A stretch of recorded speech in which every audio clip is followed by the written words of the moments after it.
actually came to Oxford as an undergraduate and I studied medical sciences. Came from a comprehensive school in Bradford, and I don't think at that point I even realised that science was a career that you could have.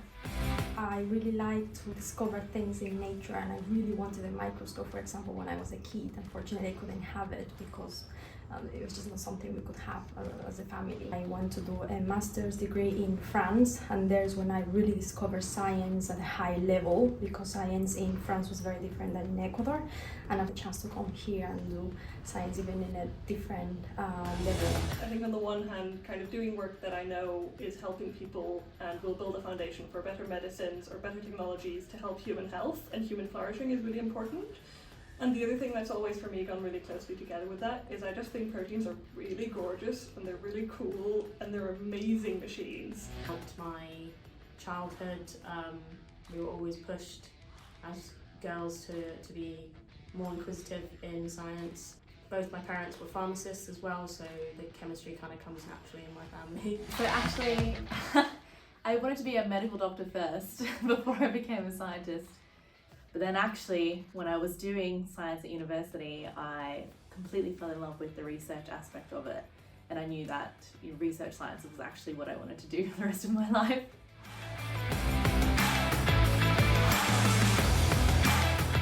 My generation is very lucky in the fact that the generation before have kind of set us up for female in science to be a normal thing now. For people like Carol Robinson, who we work very closely with, they've been a great source of inspiration. A high school science teacher. I was a bit of a quiet, average kind of student, but she saw that I was really invested and that I really, really was enthusiastic about science, and she actually spent a lot of time encouraging that in me. Early on, actually, all of my role models were male. But then when you actually start the career, you really need to seek out female mentors because they understand being a woman in science much, much better than most other people do. So I was lucky enough at Yale to get to know Marina Picciotto, who's a fantastic researcher. And she has a family, she has interests, and she has an absolutely spectacular science career. And I learned so much from her about how to balance being a woman in science, being a mother in science, and making sure that I continued to enjoy it while I was doing all of those things. Find what you love doing and do that. And if that's science, amazing, come do it with us. There's so much fun to be had and so many great discoveries still to be made and so many people to be helped. There's nothing that you can't do if you don't put your mind to it, so just go for it.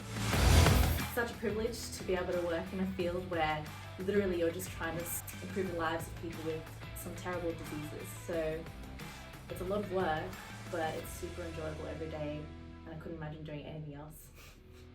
The most important thing is for you to be truly convinced that's what you want to do, and for sure you'll find people that can mentor you and push you into a great career in science.